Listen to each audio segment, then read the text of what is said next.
죽으심에서 다시 살아나셨으며 하늘에 오르시어 전능하신 아버지 하나님 우편에 앉아 계시다가 거기로부터 살아있는 자와 죽은 자를 심판하러 오시리라. 나는 성령을 믿으며 거룩한 공교회와 성도의 교제와 죄를 용서받는 것과 몸의 부활과 영생을 믿습니다. 아멘. 찬송가 542장 찬송드리겠습니다. 찬송 위에 정진수 권사님 기도 인도하시겠습니다.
우리를 대표하여 정진숙 권사님 기도 인도하심으로 다 같이 기도드리겠습니다.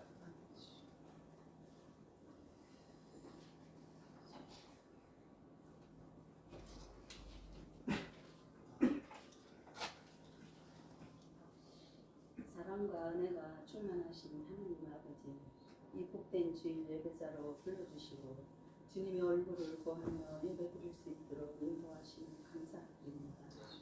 지난 한 주간도 아버지의 간섭하심으로 때를 따라 도우시는 노래로 살게 하심을 감사드립니다. 이 시간 우리의 연약함으로 말과 행동으로 생각으로 주님의 뜻을 저버리고 세상의 가치와 욕심을 따라 사셨음을 회개하오니 용서하여 주시옵소서. 귀한 생명의 말씀을 받아 먹었지만 말씀대로 살지 못했음을 회개합니다.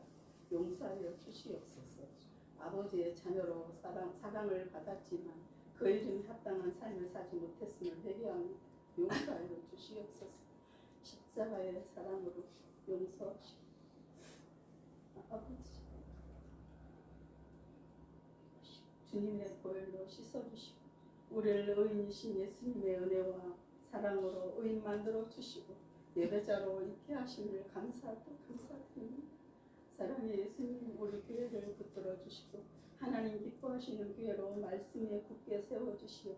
말씀대로 순종하여 세상을 밝히는 빛이 되어 연약한 자들을 세우며 잃어버린 영혼을 세우시는 공동체가 되게 하여 주시옵고 성도 한 사람 한 사람을 통하여 생명의 말씀이 흘러가게 하옵소서.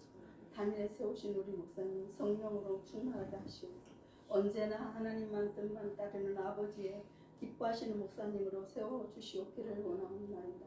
모든 사역에 기름을 부으셔서 말씀이 선포될 때마다 생명의 말씀을 통해 살아나는 역사가 있게 하여 주시옵기를 원하옵나이다.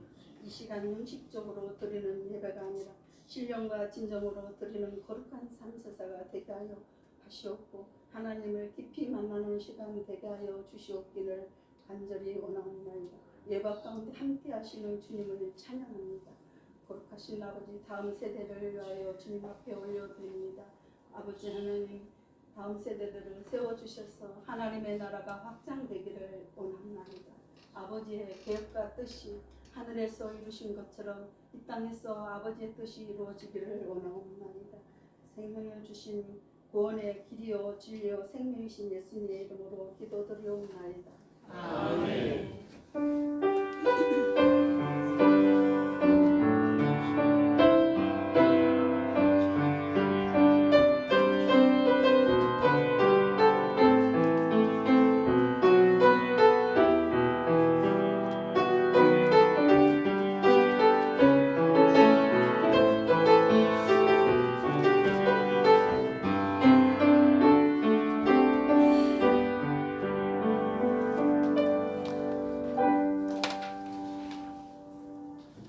감사합니다. 하나님 말씀 보시겠습니다. 창세기 43장입니다.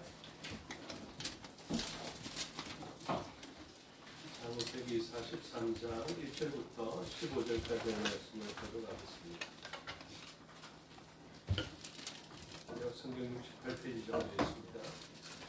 그 땅에 기근이 심하고 그들이 집에서 가져온 음식을 다 먹음에 그 아버지가 그들에게 이르되 다시 가서 우리를 위하여 양식을 좀 사오라. 유다가 아버지에게 말하여 이르되 그 사람이 우리에게 엄히 경고하여 이르되 너희 아우가 너희와 함께 오지 아니하며 너희가 내 얼굴을 보지 못하리라 하였으니 아버지께서 우리 아우를 우리와 함께 보내시면 우리가 내려가서 아버지를 위하여 양식을 사려니와 아버지께서 만일 그를 보내지 아니하시면 우리는 내려가지 아니하리니 그 사람이 우리에게 말하기를 너희의 아우가 너희와 함께 오지 아니하며 너희가 내 얼굴을 보지 못하리라 하였음이니이다. 이스라엘이 이르되 너희가 어찌하여 너희에게 또 다른 아우가 있다고 그 사람에게 말하여 나를 괴롭게 하였느냐. 그들이 이르되 그 사람이 우리와 우리의 친족에 대하여 자세히 질문하여 이르기를 너희 아버지가 아직 살아계시느냐 너희에게 아우가 있느냐 하기로 그 묻는 말에 따라 그에게 대답한 것이니 그가 너희의 아우를 데리고 내려오라 할 줄을 우리가 어찌 알았으리이까. 유다가 그의 아버지 이스라엘에게 이르되 저 아이를 나와 함께 보내시면 우리가 곧 가리니 그러면 우리와 아버지와 우리 어린 아이들이 다 살고 죽지 아니하리이다. 내가 그를 위하여 담보가 되오리니 아버지께서 내 손에서 그를 찾으소서. 내가 만일 그를 아버지께 데려다가 아버지 앞에 두지 아니하며 내가 영원히 죄를 지리이다. 우리가 지체하지 아니하였더라면 벌써 2번 갔다 왔으리이다. 그들의 아버지 이스라엘이 그들에게 이르되 그러할진대 이렇게 하라. 너희는 이 땅의 아름다운 소산을 그릇에 담아가지고 내려가서 그 사람에게 예물로 드릴지니 곧 유향조분과 꿀조분과 향품과 모략과 유향나무 열매와 감복숭아이니라. 너희들의 각절의 돈을 가지고 너희 자루와 뒤에 돈을 넣어져 있던 그 돈을 다시 가지고 가라. 꼭 잘못이 있었을까 두렵도다. 내 아우도 저리고 떠나 다시 그 사람에게로 가라. 전능하신 하나님께서 그 사람 앞에서 너희에게 은혜를 베푸사 그 사람으로 너희 다른 형제와 베냐민을 불러보내게 하시기를 원하노라. 내가 자식을 잃게 되면 이르리로다. 함께 읽겠습니다. 그 형제들이 예물을 마련하고 각절의 돈을 자기들의 손에 가지고 베냐민을 데리고 애굽에 내려가서 그들의 앞에 서리라. 아멘. 기도하겠습니다. 아버지 하나님 은혜와 사랑을 감사합니다. 이 시간 하나님의 말씀을 듣겠습니다. 성령 하나님께서 가르쳐 주시고 마음에 새겨 주시옵소서. 종에게 능력 베푸사 하나님 말씀과 뜻을 온전히 드러내게 하여 주시옵소서. 감사드리며 예수 그리스도 이름으로 기도드리옵나이다. 아멘. 오늘 본문의 제목은 붙들매서 맡김으로라는 제목이 붙여져 있습니다. 우리의 인생 가운데 붙들고 싶은 것이 있습니다. 그 붙드는 인생도 참 책임감 있고 좋은 인생처럼 보이지만 결국은 알게 됩니다.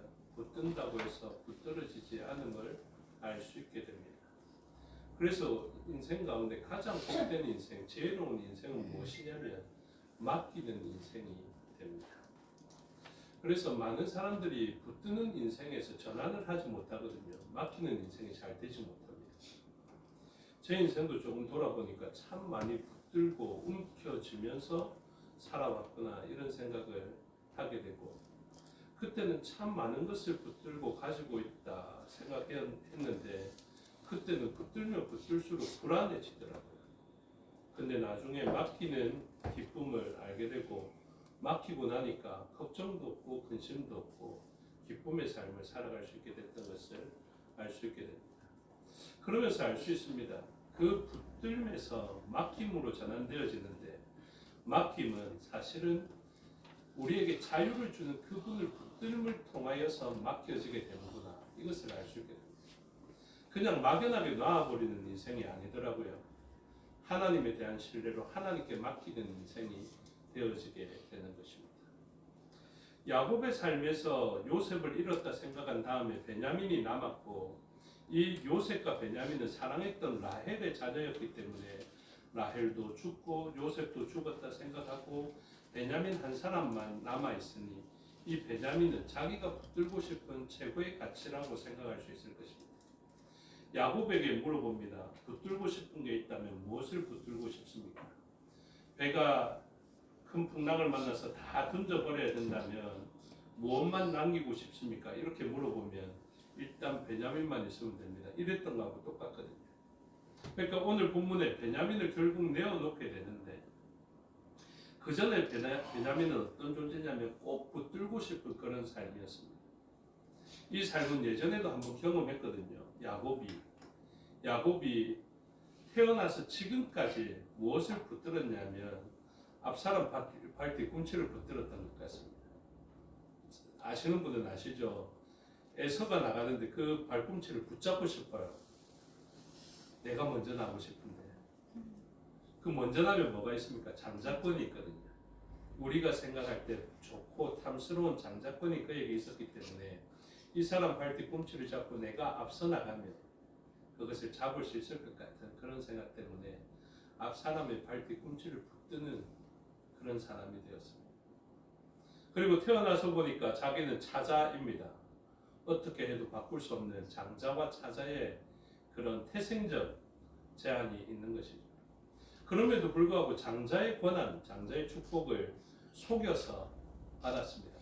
이 장자권을 붙들게 된 것이죠. 이것을 붙들므로 얼마나 만족스러웠겠습니까? 근데 야곱이 붙들면 붙들수록 이상하게 삶의 자리는 엉켜지는 실타래처럼 자꾸만 엉켜가는 것 같습니다. 축복이라고 장자권을 붙들었는데 그것을 붙들고 나니까 그는 조용한 사람이라 집에 머물기를 좋아하는 사람이었는데 결국 집에서 쫓겨날 수밖에 없는, 결국 필그림, 순례자와 나그네의 삶을, 고단한 삶을 시작할 수밖에 없는 그런 계기가 되어지게 되고, 형임에도 불구하고 자기가 죽어야만 하는 그런 안타까움에 또 매듭이 묶여지게 되는 것입니다. 참 신기하게 우리가 붙들면 붙들수록 이러한 일들이 생기는 것 같습니다. 지금은 약육 방식의 방식이고 자본주의라서 남들보다 많이 가져야 되고 강해져야 하는데, 이상하게 많이 가지면 가질수록 자유로워지는 것이 아니라 자꾸만 뭔가 잘못되어져 가는 것입니다. 요셉의 삶도 그랬던 것 같습니다. 채색옷이라고 누릴 수 있는 좋은 것을 입은 것 같은데 이상하게 그 일로 말미암아 시기하고 질투하고 미워하는 사람들이 많이 생기는 것 같습니다. 죄로 말미암아 세상은 그런 세상이 되어버렸습니다. 여러분 많이 붙들면요 마치 걱정을 하나 더 지고 있는 것처럼 그런 것 같습니다. 저는 많이 가진 사람들을 존경합니다. 얼마나 힘들었을까 싶은 생각도 있고, 그리고 많이 쌓아두신 분들도 존경합니다. 우리가 마땅히 존경해야 되지 않을까요? 그것을 쌓아두기 위해서 얼마나 많은 험악한 세월을 보냈고 얼마나 많이 성실했으며 얼마나 많이 힘들었을까요? 그런데 그런 분들께 그분들을 존경하면서도 꼭 알려드리고 싶은 것이 있습니다. 그것보다 더 귀한 것을 붙드십시오. 사실은 오늘 우리는 맡김이라는 것을 살펴보지만 맡기기 위하여서 진짜 가치 있는 것을 붙들어야 합니다. 그래서 야곱처럼 야곱은 지금 베냐민을 하나님께 맡겨드리는 것 같지만 야곱의 삶에서 먼저 맡겨드렸던 때가 있습니다. 그동안 그가 장자권을 붙들기 위하여서 사람들의 발 뒤꿈치를 잡고 그리고 다른 사람들의 성공보다 자기가 성공해야 된다는 것을 생각하면서 잘 돼야 된다는 생각을 가지면서 그렇게 힘들게 살아오면서 붙들었던 그 모든 것들, 그래서 많이 쌓아놓고 많이 가졌던 것, 움켜쥐었던 것들, 사실은 그의 아내들이 그러하였습니다. 그리고 그의 자녀들이 그러하였습니다. 그의 가축들이 그러하였습니다. 그러면 그것들 다 붙들고 있으면 기쁘고 좋은 인생이 되면 그렇게 마무리돼도 될 것 같은데요. 그런데 그것은 그렇게 붙들려지지 않습니다. 붙들어 보신 분들은 아실 것입니다. 놓을 수밖에 없다. 저번 주에도 제가 말씀드렸잖아요. 제가 진짜 가치 있게 봤던 것이 많거든요. 그 중에 제법 상위에 들어가는 것이 무엇이냐면 그때는 좀 철이 없었던 것 같은데 아버지의 생명을 제가 붙들고 싶었습니다. 그 다음에 나이가 들고 2017년도였던 것 같은데요.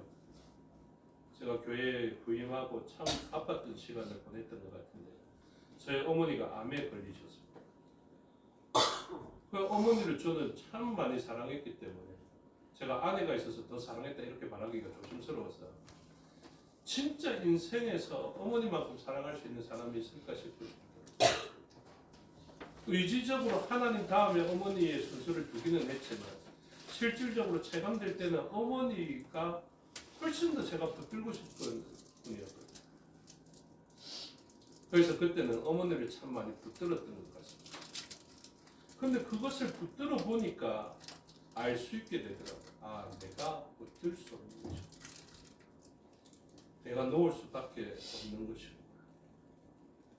그러면서 제가 전에도 말씀드렸지만 새 가족들이 있을 때 항상 그런 이야기를 합니다.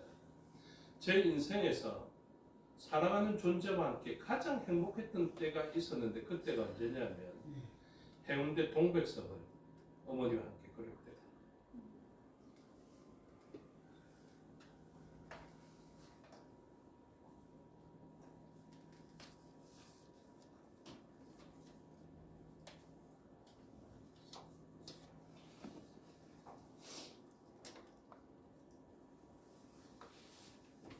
그때를 생각하면 항상 울컥합니다. 참 좋았다. 이렇게 좋을 수 있을까?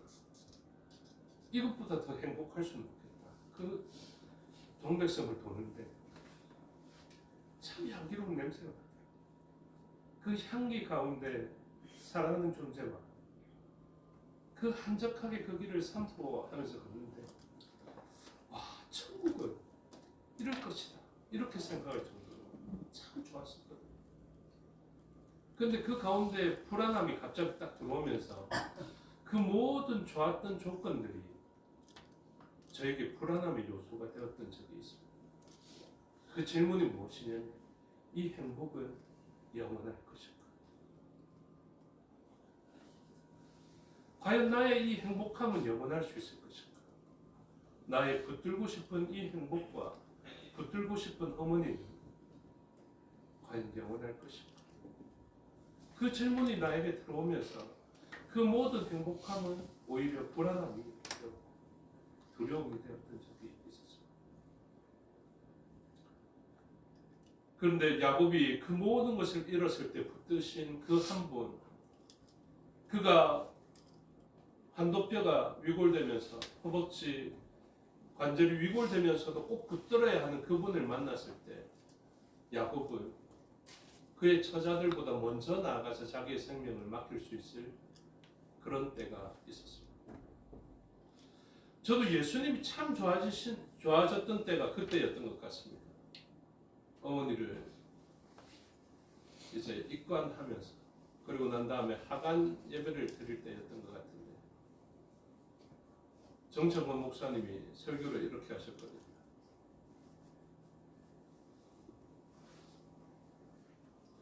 예수님께서 거짓말을 하시지 아니하시는 분이십니다. 예수님이 그렇게 말씀하셨습니다. 내가 생명이다. 내가 부활이다. 그래서 내가 생명의 떡이라 하신 예수님을 우리가 믿으면 우리가 배고플 때 양식이 되어주시는 분이 예수님이시죠. 우리가 생명을 잃었을 때 생명 대신 예수님을 믿으면 그분이 생명이 되어주십니다.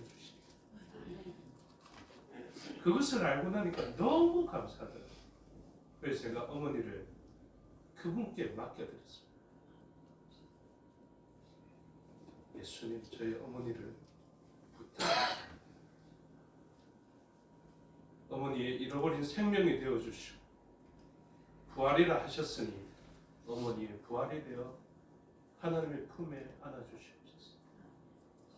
그래서 인생 가운데 누구도 길을 알지 못하는 그 죽음의 길을 맞닥뜨렸을 때 나는 길이요 라고 말씀하셨으니 예수님이 길이 되어 주시옵소서. 그래서 그렇게 맡긴 모든 것이 자유로워져. 그때 이후로 생명 되신 예수님, 부활 되신 예수님, 길 되신 예수님이 얼마나 감사한지 몰랐어요. 그때부터 지혜가 들어온 것 같아요. 그래서 제가 붙들고 싶은 것이 있으면 있을수록 어떻게 하든 하나님께 맡겨야 돼요. 하나님, 저희 자녀 하나님께 맡겨야 돼요. 한나가 그랬던 것 같아요. 한나가 그것을 알았습니다. 자기는 수태하지 못하는 여인이었는데 하나님께 기도하였더니 하나님이 주셨고, 그리고 그 주심을 알기 때문에 하나님께 맡겨드리는 것이죠. 아브라함도 그것을 알았던 것 같습니다.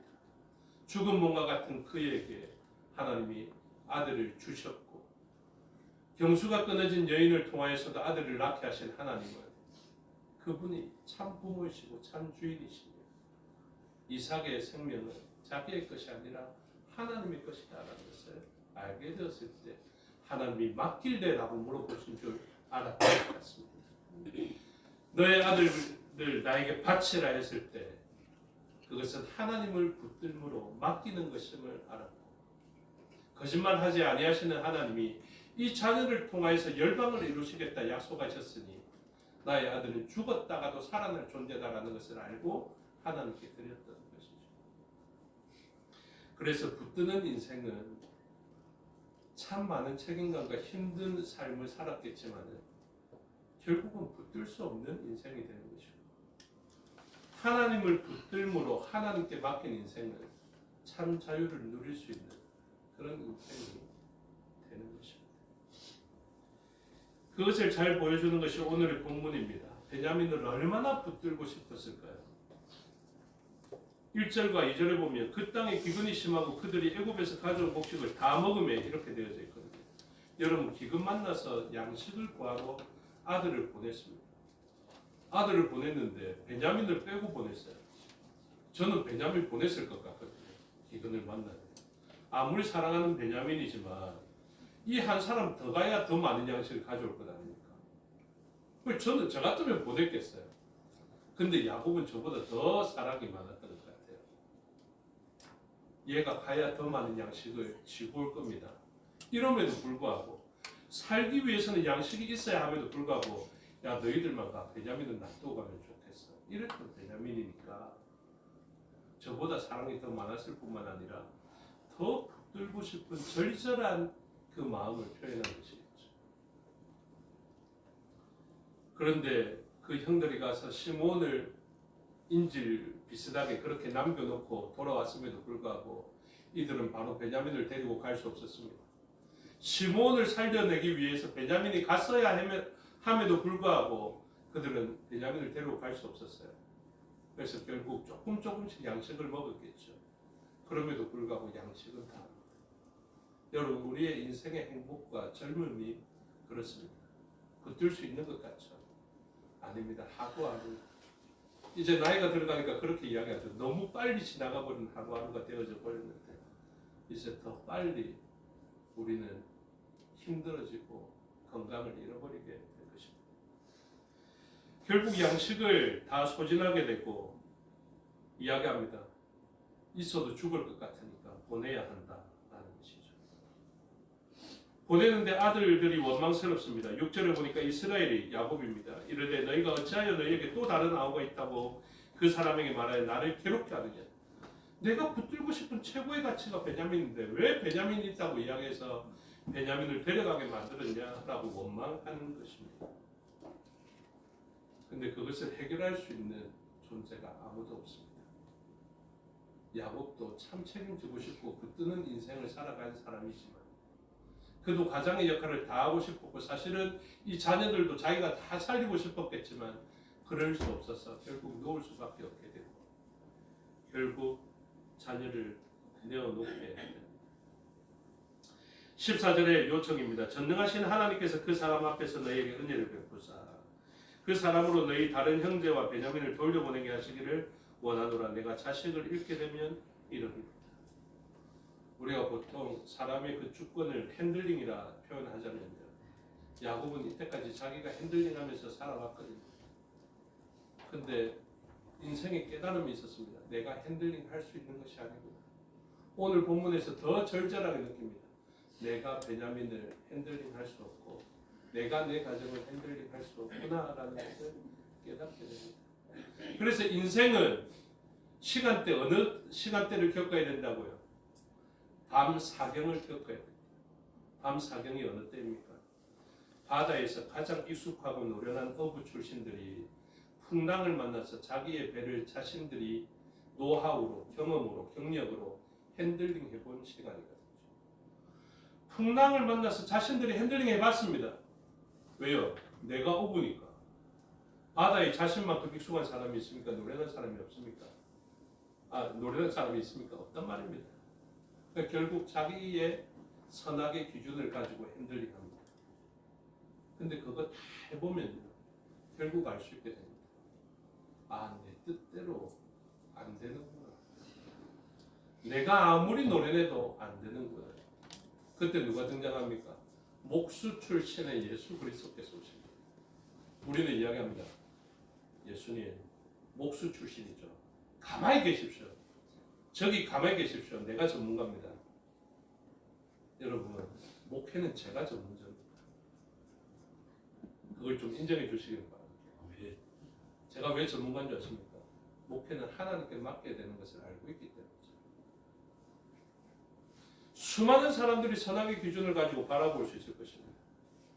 그리고 목사님 가만히 앉아 계십시오. 내가 전문가입니다. 이러는 분들도 계실 것입니다. 어느 때입니까? 어부가 바다에 나가면 자기들이 전문가라고 생각합니다. 그래서 주님조차도 가만히 계시라고 이야기합니다.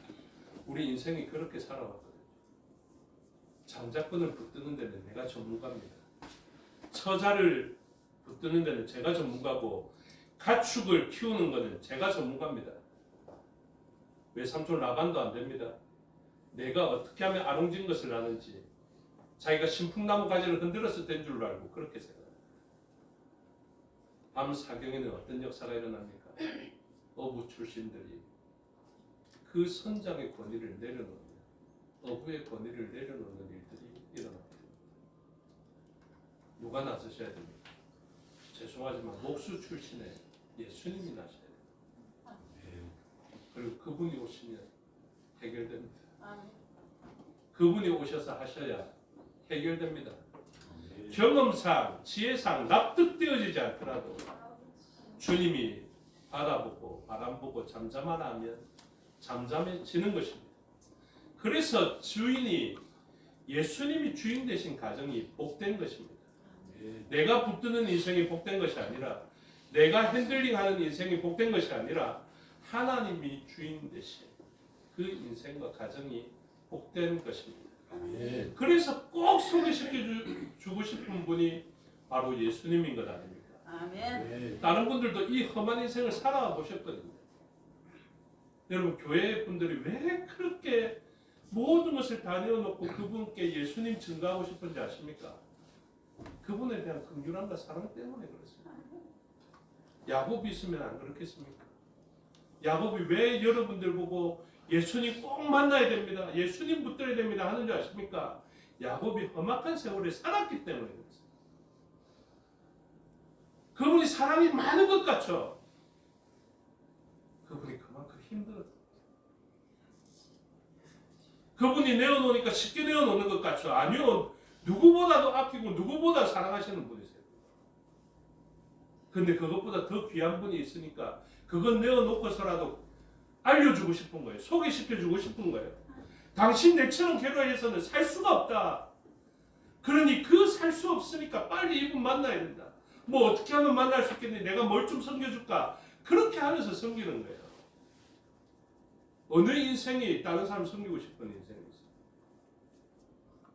근데 주님이 가장 귀하고 그 사람이 겪을 인생의 고통, 붙드는 인생의 고통이 얼마나 큰지를 알고 있기 때문에 주님 붙들으라고 소개시켜 드립니다. 야곱의 삶을 바라보면서 참 안타까웠지만 야곱이 자유로워지는 이때를 바라보게 됩니다. 자식을 잃게 되면 이를 이루다. 전능하신 하나님께서 그 사람 앞에서 너희에게 은혜를 베푸사 하나님의 은혜를 깨닫게 되는 이때가 그에게 참 자유가 임하는 그때입니다. 그리고 그때에서야 진짜 움직여서 생명을 줄 수 있는 존재가 움직이기 시작합니다. 누굽니까? 베냐민이거든요. 전에 말씀을 드렸습니다. 신기하게도 야곱의 12아들의 이름의 뜻이 오늘 시몬도 살펴봐서 쉐마 듣는 것과 관련되어져 있다고도 이야기했는데 예수 그리스도의 삶과 연결되어져 있거든요. 그래서 12아들의 이름을 다 시작하면서 처음에 루벤이지 않습니까? 그 아들의 이름으로 시작한다고. 루벤 무슨 뜻이라고요? 라아벤 아들을 보라 하는 뜻입니다. 여러분 삶에 붙드는 자리에서 붙들지 못하고 모두 다 놓을 수밖에 없는 그때에 우리의 눈이 열려서 봐줘야 할 분이 있습니다. 그분이 바로 하나님의 아들 예수 그리스도이십니다. 아멘. 그리고 제일 마지막에 우리를 살려내기 위하여서 이 땅에 오십니다. 그분이 누구냐면 마지막 벤야민 오른편의 아들. 그 아들의 원래 이름이 벤노니였습니다. 슬픔의 아들이었고 십자가는 슬픔의 사역인 것 같았지만 결국 그 이름은 변하여 하나님 오른편에 계신 야민의 아들이 되는 것입니다. 이분이 오심을 통해서 우리가 살게 되었습니다. 인생 누구도 우리를 살릴 수 있는 존재가 없습니다. 야곱도 우리를 참 사랑했지만 우리를 살려낼 수 없었습니다. 저도 참 사랑하는 존재들이 많았지만 이제 가면 갈수록 하늘의 소망이 될 겁니다. 그러고 보니 그것도 참 괜찮은 것 같아요. 예전에는 땅에 그 좋아하는 것들과 좋아하는 사람들이 많았기 때문에 땅만 보고 살아갔는데 이제 일정한 시간대의 균형추가 기울고 나니까 제가 좋아하고 살아가는 사람들이 점점 하늘로 올라가거든요.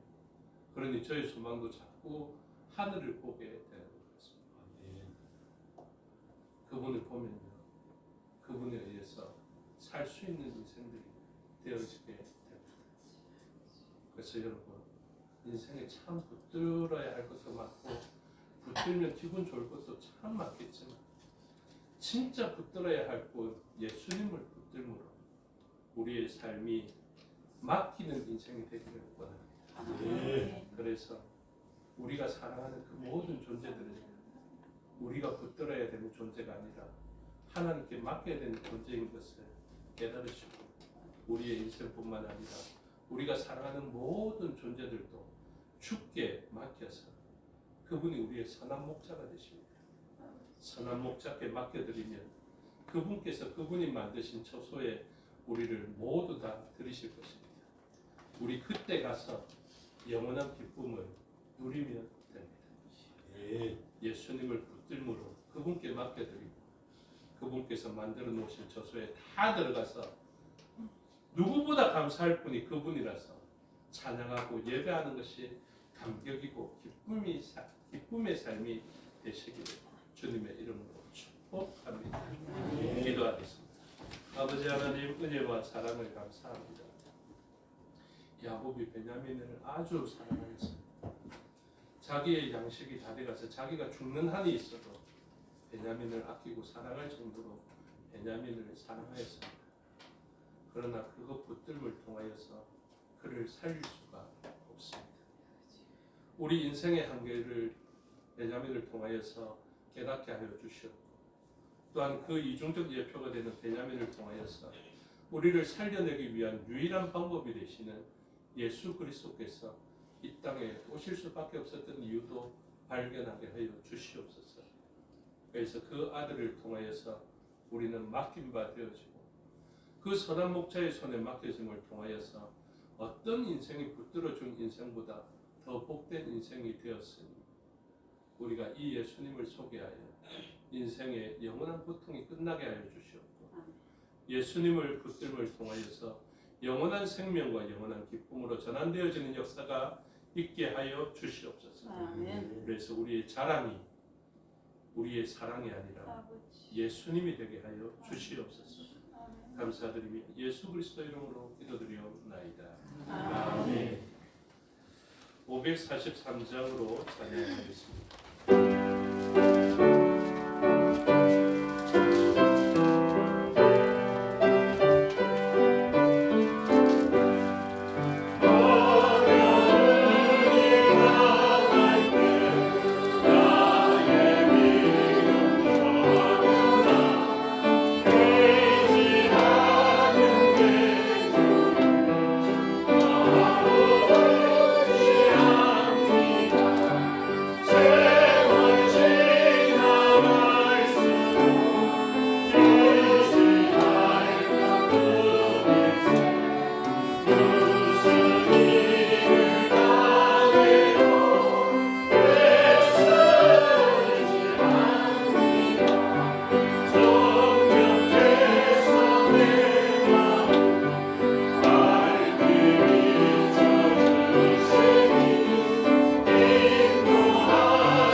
애찬을 굉장히 중요하게 생각합니다. 점심 식사를 같이 하는 것을 참 좋아하고 기뻐하고 중요하게 생각합니다.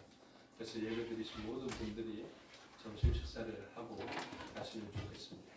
오늘 제가 앉는 자리에 그 식사는 새로 오신 분들과 또 강희선 씨 딸이 앉아 있으면 좋겠고요. 그리고 정진숙 권사님하고 권혜수 권사님이 그 자리에 같이 좀 식사를 해주시면 제가 일찍 운행을 나갈 때 좀 그렇게 맡기고 갈 수 있겠습니다. 그렇게 해주시면 좋겠습니다.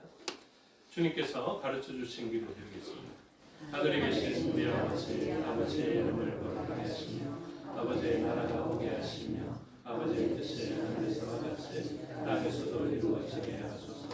오늘 우리에게 일용할 양식을 주시고 우리가 우리에게 잘못한 사람을 용서하여 준 것 같이 우리 않게 하시고 악에서 구하소서. 나라와 능력과 영광이 영원히 아버지의 것입니다. 아멘.